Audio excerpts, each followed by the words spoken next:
Hey folks, directions here for 5.5 worksheet. This is the first part. It says write the expression as the square of a binomial. What we're going to actually do first though is just try to factor it. And you'll notice that when we factor this, if we use our trinomial method, looking for numbers that multiply to 16 and add to 8, 4 and 4 do that. And so we could write this as x plus 4 times x plus 4. And that's a good answer, but notice that the binomials that we're multiplying together are exactly the same. We're taking x plus 4 times itself. So that's really the same as x plus 4 quantity squared. If you were to unpack this squared term and write it as that binomial times itself, and then if you were to FOIL this together, you would get what we started with. So these two things are equivalent. The factored form of this is the square of a binomial. And so here you could look for numbers that multiply to 25 and add to negative 10.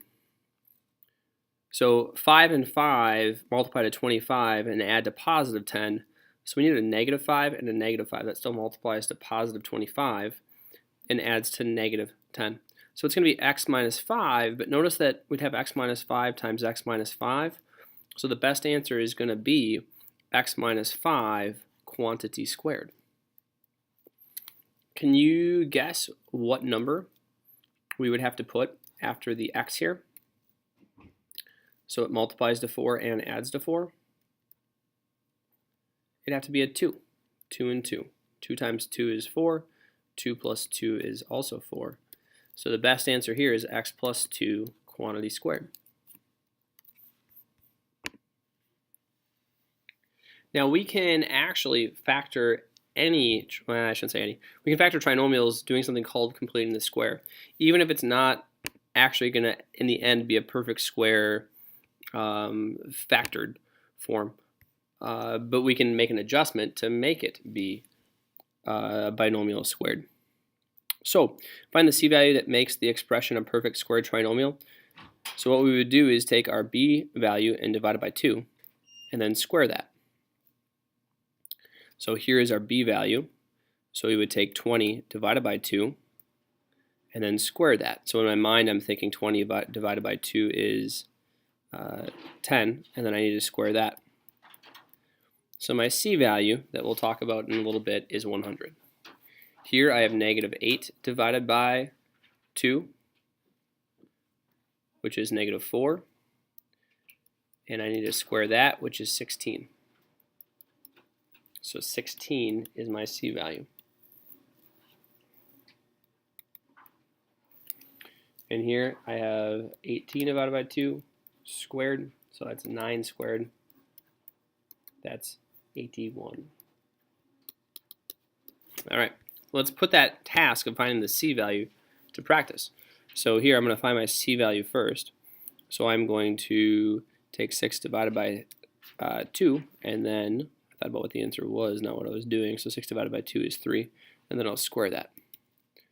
So c equals 9. I'll break that apart. So I'm going to hang on to that. I'm going to add 9 to each side. So I'm going to, in black, I'll bring down what was originally written down. So I'm going to have x squared plus 6x. Now I'm going to add 9 to this side.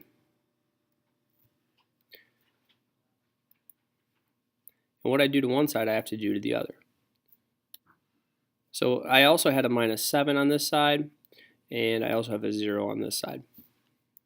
Why we do this, why we get this c value by taking b divided by 2 squared,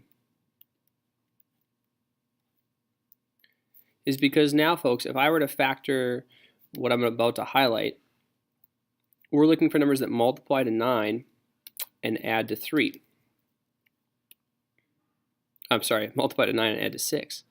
And that's going to be 3 and 3.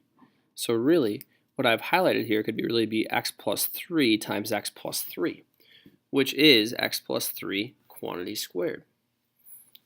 So I have x plus 3 minus 7 equals 9. And then if you want to set that equal to 0, we would subtract 9.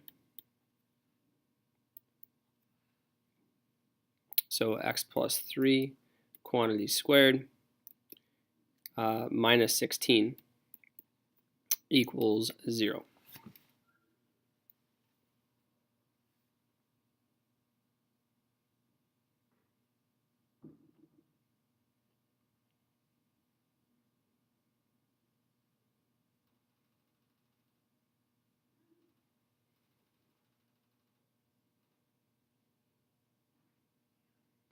So then from here, we can now solve this equation. So we will add 16 to each side. X plus 3 quantity squared equals 16. So now we square root and square root. We get x plus 3. Oh, let me give this some more screen. We get x plus 3 equals plus or minus 4.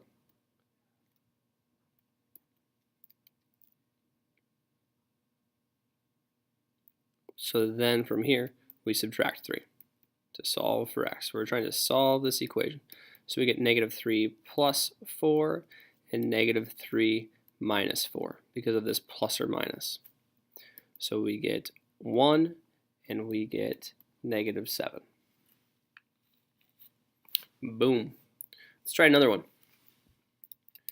So here we're doing getting our c value. We're going to do b divided by 2, which is negative 12. Honestly, if you forget the negative 12, it's not going to matter because in the end you're going to square it. So you get negative 6 squared, which is 36. So to each side, I'm going to add 36. What I'm going to do first actually is just add this 4 to each side, folks. So I get x squared minus 12x equals 4. And now I'm going to add 36 to each side. Oops, there's an x right there. See that? So add 36, add 36. So I get, on the left side, I have this thing that I'm going to be able to factor into a perfect square. And that equals 40. So when I try to factor this thing, if you need to see what we just did over here, you'll have to rewind it. So I'm looking for numbers that multiply to 36 and add to negative 12. It's going to be negative 6 and negative 6. So really when I factor this, I can write this as x minus 6 quantity squared. And that's going to equal 40. So now we can solve for x. Whoa. So we get x minus 6 equals plus or minus the square root of 40. And then the square root of 40 is really the same as or equivalent to square root of 4 times the square root of 10. Square root of 4 is 2. So it's 2 roots of 10. I'm just kind of thinking about that's equivalent. And then to solve for x, I add 6 and add 6. So that 6 is positive. So x equals a positive 6 plus or minus the square root, plus or minus, not the square root of 40. Let's use the more simplified answer, 2 roots of 10. Boom. There we are. I'll scroll up for a second so you can kind of look at that, and then I'll do number 9.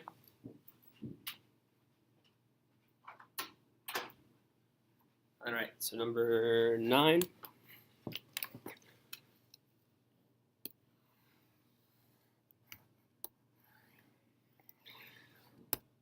Number 9, I'm going to clear away this constant term right here because I want to create my own constant that builds a perfect square. Oopsie-daisy, before I do that, we need this to be an x squared. And so to undo that, I'm going to factor that 2 out or divide everything by 2.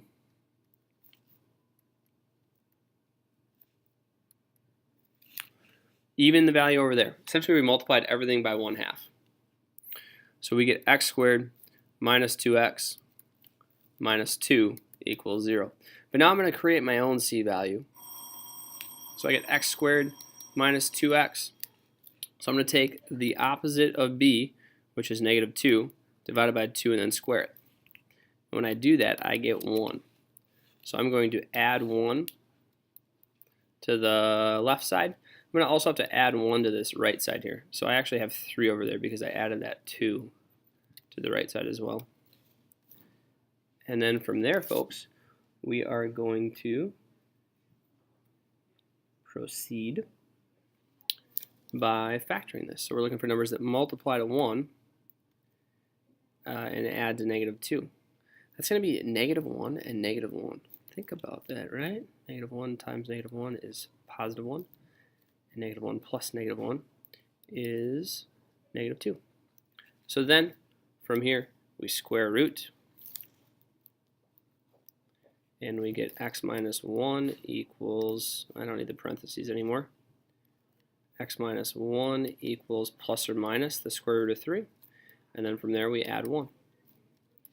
So our final answer is x equals a positive 1, but then the positive and negative of the square root of 3. And there we are.